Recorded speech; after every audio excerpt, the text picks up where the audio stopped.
The studio is in absolute silence. 2024, the most watched talk show in the United States. Stephen Curry, 36 years old, sitting comfortably in the chair. But there's something different today. A tension in the air that nobody can name. A tension that seems to physically weigh upon the environment. The interviewer, James Wilson, a veteran who has already conversed with hundreds of athletes, politicians, celebrities of all types, feels that something important, something really important, is about to happen. He can feel it in the way Stephen positions himself, in the way his jaw moves slightly, in his eyes that seem to carry the weight of a decision already made. There are millions of people watching at this exact moment. At home, in offices, during work breaks, everyone feeling that tension too, even if they don't understand why. Stephen, we need to talk about Ayesha. The words come out calm, direct, without unnecessary drama, but they carry the weight of a question that the entire internet wants answered. Curry doesn't look away. There isn't the usual diplomatic smile that athletes use in routine interviews. This is a different moment. Yes, we need to. And honestly, James, I'm grateful that you're bringing this up so directly. For years, you've defended your wife publicly, James begins, choosing his words carefully as well. But there are narratives circulating about her on the internet. Some people question your relationship. They say she seeks attention. They say she sacrificed her career for personal ambition. That maybe she's just taking advantage of your fame. And the truth is that many people, perhaps most people, have never heard what you really said about her. The complete words without media filter. So let me ask directly, what's the truth? Who is Ayesha Curry in your view? The silence that follows is electric, cameras focused, audience holding their breath because this is the question, the debate that has divided social networks for years. The question that people ask in the comments, in the DMs, in basketball fan groups scattered throughout the entire world. This is the moment everyone has been waiting for. Curry takes a deep breath. You can see that he's processing, that he's deciding exactly how to approach this. His fingers drum lightly on the arm of the chair. A single sign of something moving inside him. Before I answer that properly, Curry finally says, his voice lower now, more controlled. I need to tell a story. A story I've kept for 7 years. A story I've never told completely to anyone outside my family. And what I'm going to say will surprise many people. It will probably surprise you too, James. Maybe even Ayesha when she watches this. James leans forward. The audience leans forward too. Those who are watching at home move closer to their screens. This definitely wasn't in the script that was shared with the production team. Because the truth, Curry continues, and there's something in his voice now that's different. It's not anger. It's not aggression. It's clarity. It's someone who has finally reached the point where the words need to come out. Is that I always knew exactly what people thought of her. I read the comments. I saw the tweets. I knew the narratives. And for years, I let that affect me. I let it hurt me because the woman I love was being attacked every day by people who never knew her. He pauses. You can see the emotion passing across his face. But then I had a very specific moment with Ayesha, Stephen continues. A private moment that was absolutely transformative. A moment that completely changed how I see all of this, how I see the situation, how I see my role, how I see my responsibility to defend the truth. When was that? James asks. A few years ago, Stephen responds. And for a long time, I kept that moment just for us because it was private. It was hers. But it reached a point where I realized that staying silent would be worse than speaking, because silence in this case would be complicity. James waits. Everyone is waiting. And today, Stephen says, looking straight at the camera, no longer just at James, but at millions of people on the other side. I'm going to tell that moment complete as it really happened. Every word, every feeling, because she deserves to have her truth heard. Not the version that the internet created, not the version that was filtered by the commentators. Her truth. My truth about her. There's a story that begins long before the spotlights, long before the fame, long before anyone knew the name Ayesha Curry. A story that nobody talks about because nobody knows. A story that reveals more about who she really is than any amount of superficial analysis could ever reveal. Charlotte, North Carolina, 2010. A young couple. He had just been drafted by the NBA, had just received the call that meant his dreams. Those dreams that began when he was a child watching Michael Jordan on television were beginning to become real. She was in Los Angeles in her rented apartment, doing small roles, constantly auditioning, living that life of waiting that all actors in Hollywood know. A life of hope, of possibility, of maybe one day. And then she received the phone call. That phone call that would change everything. When we moved to Oakland, Stephen explains in the interview, his voice carrying the weight of memory, Ayesha had just turned down a role in a TV movie. She had gotten it finally. You know what it's like for actors in Hollywood. They spend years waiting, and this opportunity came, and she turned it down to be with me. James asks, she turned it down? She turned it down, Stephen confirms. To be with me while I was absolutely nobody, a basketball player that nobody knew, with a history of ankle injuries, with a completely uncertain future. And she left Los Angeles, left that opportunity, left her Hollywood dreams to be by my side while I chased my dream. Absolutely nobody. That's the key. In 2011, when they married, Stephen was earning only $3 million per year. It wasn't the kind of money that sounds abundant to actors in Hollywood. He wasn't a multimillionaire. He wasn't famous. There was no guarantee whatsoever that he would be successful. There was only promise. There was only love. There was only faith in someone who might never fulfill what that faith demanded. I was a common basketball player, Stephen continues, with a history of injuries. Nobody knew if I would really manage to become an all-star, much less a superstar. And she left everything for the maybe, for the complete risk that everything I was trying could collapse. In 2012, Riley was born. Ayesha was 23 years old. Mother, wife, homemaker. While her partner traveled for games, while he pursued his dream through difficult seasons, injuries, failures, victories. While he struggled in the early NBA years trying to prove that he deserved to be there. Most people don't know this, Stephen continues. Because when you want to talk about Ayesha, what appears? Her picture at an elegant event, her picture on social media, comments about how she dresses or how she talks. But nobody mentions those years, those early years of marriage when she was at home with a child while I was traveling half the year. Do you think that was hard for her? James asks. Stephen laughs, a laugh without humor. Hard, James. Hard is a word that doesn't even come close to covering it. She was raising a child alone half the year, managing a home, supporting a man who could have failed in his career and left all of us in financial difficulties. She was doing all of this without complaining, without Instagram showing everything, without blogs about how she was sacrificing. Just doing, just living. Just being strong when the world saw her as insignificant. But here's the thing, Stephen says, his voice changing, more emotional now, more engraved with the weight of years observing something he knew should be recognized. Nobody sees that. When I exploded in 2015 as a superstar, when the Warriors won the championship, when suddenly my face was everywhere, the world knew Ayesha only as Stephen Curry's wife. A caption, an accessory to a bigger story, not as the woman who sacrificed her own dreams. Exactly, Stephen says. Not as the woman who sacrificed her own Hollywood dreams. Not as the mother who raised my children alone during seasons. Not as the partner who kept everything together while I was on the court being acclaimed. Just as a wife, a picture, a name, a person to criticize because she was the woman next to someone famous. And then the judgments began. The tweets that explode in your face without any humanity. The comments that accumulate and accumulate until they form a wall that seems impenetrable. The narratives built about who she was based on fragments of interviews taken out of context. Stories that were never complete, that were never true, but that were accepted because they're easier to accept than the truth. August 2019. Red Table Talk, a show where women sit, drink, and talk honestly about their lives. Ayesha was there, vulnerable, honest, telling the story of how she met Stephen, telling how he wasn't her type when they were 14 and 15 years old, telling how time brought them together again, telling a beautiful story about how they grew up together. 7 words were captured. He wasn't my type. 7 words. Those 7 words were removed from context, were planted in posts, were amplified. The internet, which is an engine built to generate anger and division when possible, began to build narratives around them. The conclusion was simple. If you heard nothing but those words, she sees him as a consolation prize. She overlooked him when he was nobody. And now that he's famous, she's collecting the benefits. She's only with him for the fame. She's superficial.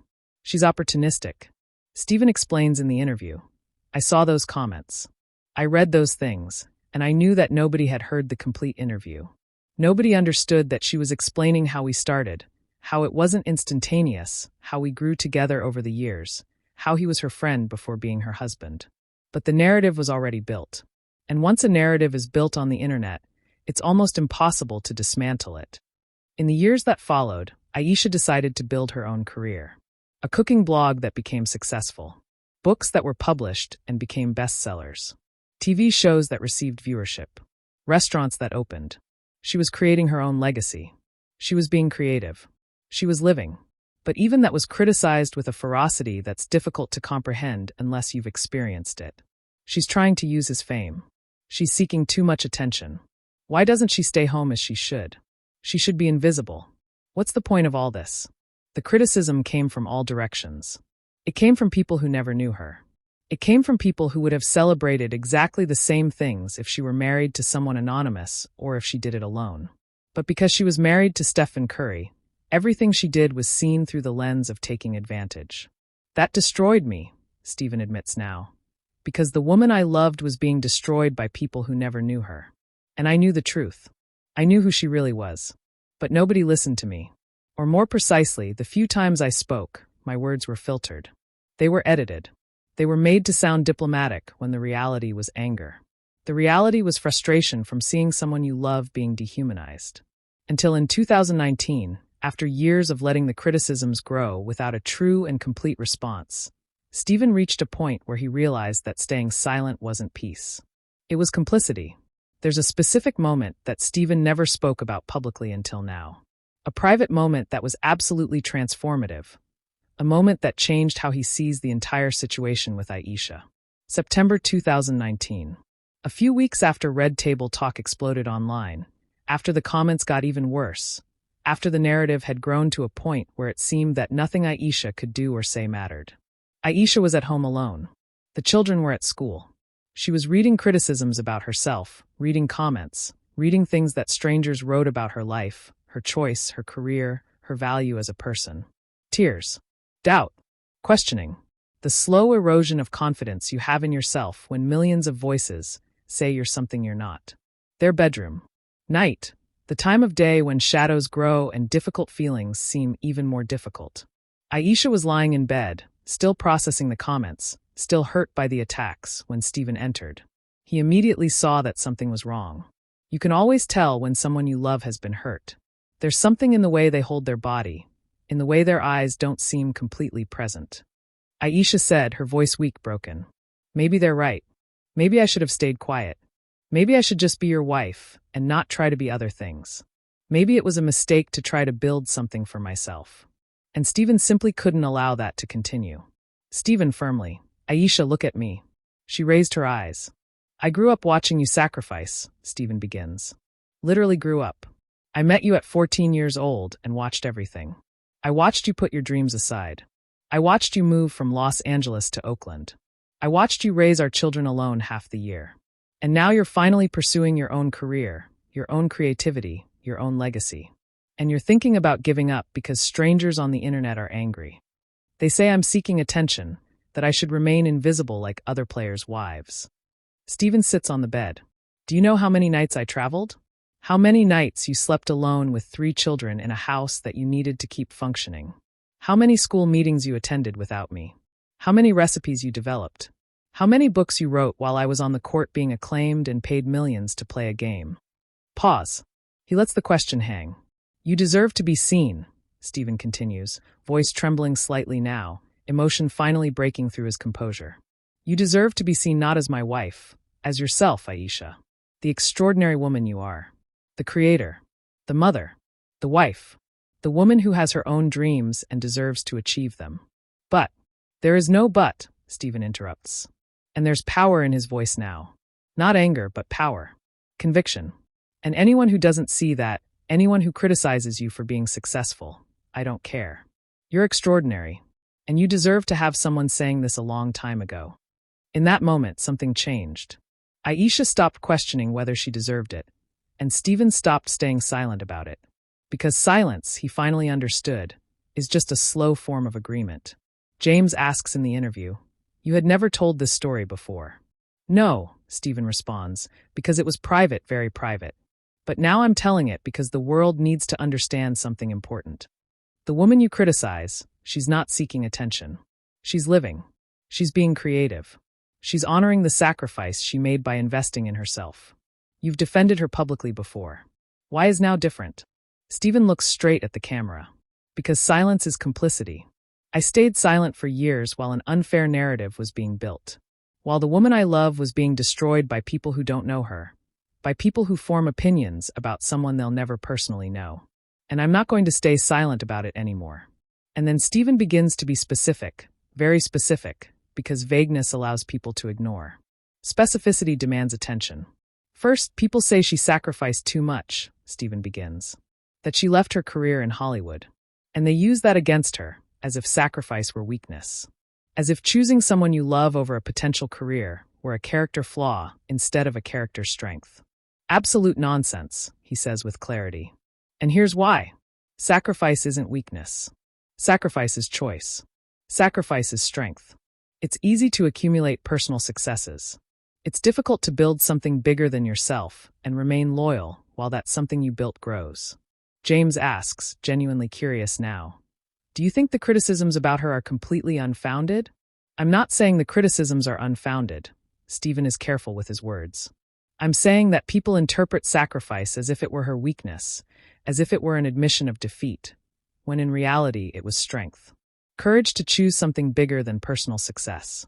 Courage to build a life with someone even when your future was uncertain. He leans forward. And you know what really disgusts me? Stephen continues. What really makes me want to scream at all these people? That when she finally started building something for herself, after years raising our children, managing our life, supporting my career, the same people who say she sacrificed too much now say she's seeking too much attention. As if she didn't have the fundamental right to be successful too. As if there were a limit to how much she can achieve. It's impossible not to feel when someone defends another with genuine conviction. When the words aren't from an advisor, when they weren't rehearsed, when they come from the heart because they're rooted in real knowledge. James asks, but there are people who question whether she really deserved to build a career on her own merit, or if she was just taking advantage of your fame to open doors. Stephen interrupts, voice firm. That's pure sexism. Textbook sexism. If it were a man whose wife worked in Hollywood and then he built his own success in business or in any field, he'd be called an entrepreneur. It would be inspiring. It would be an American success story. But because Ayesha is a woman married to a famous man, when she's successful, it's because she's using my name. Her recipes are excellent, not because they carry my name, but because she developed excellent recipes. Her books are bestsellers, not because they're about me or my career, but because she's a talented writer. Her shows have viewership, not because people are watching to see me, but because Ayesha is a genuine and engaging communicator. He stops to breathe. Controlled breathing, but clearly emotional. Period, Stephen says with finality. And anyone who still argues that she's just using my name isn't having this conversation in good faith. James asks, there are also criticisms about how she appears on social media. Some say she seeks too much attention, that she should be more discreet. Stephen almost laughs at the absurdity of the situation. Wait, let me understand this correctly. She's criticized for not appearing enough, when some people think she should stay home and be invisible. And now she's criticized for appearing too much. No matter what she does, there's criticism ready and waiting. It seems to be that way, James agrees. Exactly, Stephen says. And I finally realized something important. Nothing she does will satisfy these people because it's not about her actions. It's about them. It's about dynamics that people build in their heads. About how a woman married to a famous man should be. Should be invisible, should stay quiet, should be grateful for being next to someone famous, which is clearly a prison. Stephen completes. It's a prison. It's asking someone to be less than she's capable of being because it makes other people more comfortable with how they understand the dynamic. And that's absolutely unacceptable. He raises his voice, intensity growing. And you know what's the most frustrating part? What's the thing that makes me most angry? Ayesha is one of the kindest, most caring, most loving women I've met. She's not seeking conflict with anyone. She's not trying to hurt anyone. She's not trying to offend anyone. She's just living her life, creating, being a mother, being a wife, being herself. And for that, she's attacked. James asks, his voice softer now. Do you think these words will change the narrative around her? Stephen is honest. I don't know. It probably won't change for everyone, but I need to try because when you love someone, you defend them. Not because you're blind with love. Not because you can't see flaws, but because you know the truth. And that truth is Ayesha Curry is an extraordinary woman. And anyone who questions that is going to have to go through me first. The statement drops like a bomb because Curry doesn't make statements like this lightly. He's not someone who makes dramatic pronouncements about every little thing. This is someone who has finally reached the point where he needs to speak because silence has become more painful than vulnerability. Stephen continues, voice becoming softer, more personal. And to Ayesha, if you're watching this now, thank you. Thank you for staying. Thank you for sacrificing those years. Thank you for building a life with me when everything was uncertain. Thank you for raising our children practically alone during seasons. Thank you for being who you are, even when the world tried to dictate who you should be. Pause. You're my inspiration, Stephen says. And there's pure emotion in his voice now. Every day you inspire me to be better, to be more understanding, to be more protective of those I love. And those people who criticize, they don't understand anything about strength. They don't understand anything about resilience. They don't understand anything about grace because you have all those things in abundance. The clip of the interview goes viral instantly. Within 2 hours, 10 million views. Within 12 hours, 50 million. Headlines begin to appear everywhere. Stephen Curry defends Ayesha with pure passion. Anyone who questions her will have to go through me first. Curry admits he stayed silent too long. Silence is complicity. The defense the world needed to hear. Stephen speaks about Ayesha's sacrifice and strength. The internet debate explodes. But something different is happening this time. Instead of men defending Curry and attacking Ayesha, instead of creating more division, there's reflection, there's genuine reaction. Because when someone you respect defends another person with such passion, when you see someone you admire saying you're wrong about her, it makes you stop and reconsider. Tweets begin to circulate. I was one of those who criticized Ayesha. After watching this interview, I realized I was propagating hate about someone I don't know. Stephen is absolutely right. Sorry to Ayesha for being unfair. Women should have complete freedom to build their own careers. Period. If you criticize Ayesha for that, you're sexist.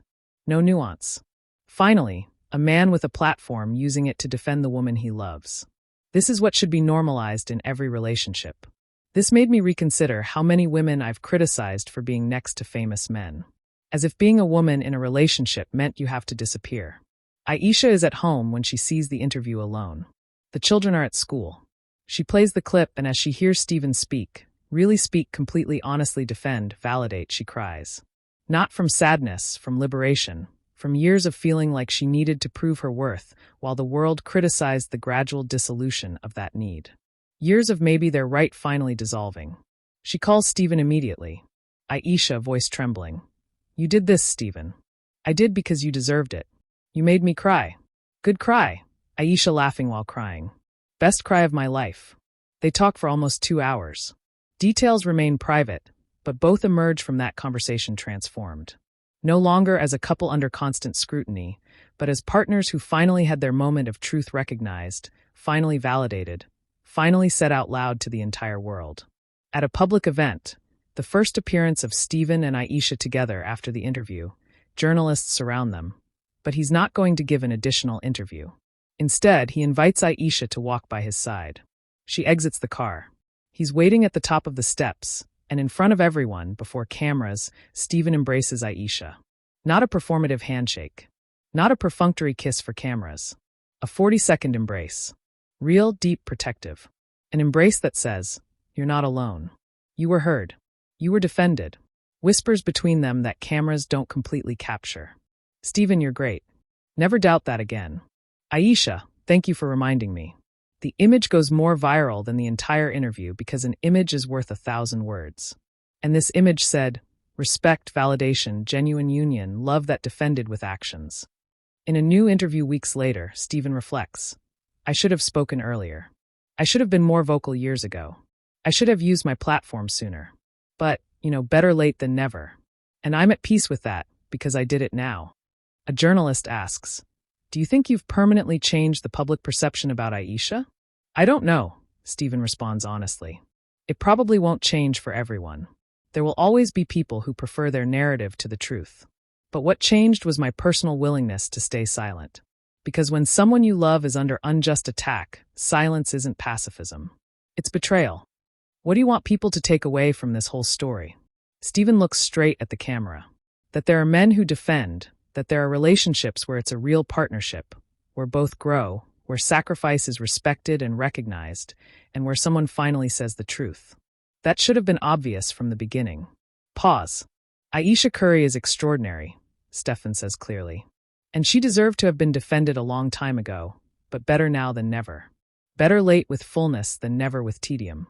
The truth isn't what screams loudest on social networks. The truth is what is finally said when someone brave uses their voice. When someone you respect says, "You're wrong about this person." And when Stephen Curry used his voice to defend Ayesha, not with anger, but with love, not with aggression, but with clarity, not with performance, but with honesty. He changed the narrative. Because greatness recognizes sacrifice, even when it takes time.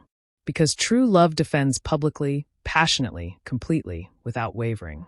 And that changed absolutely everything.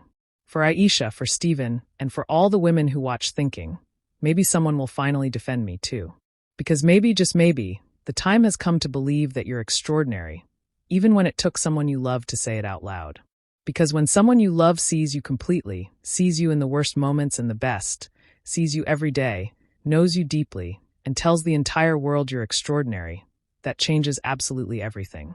That changes.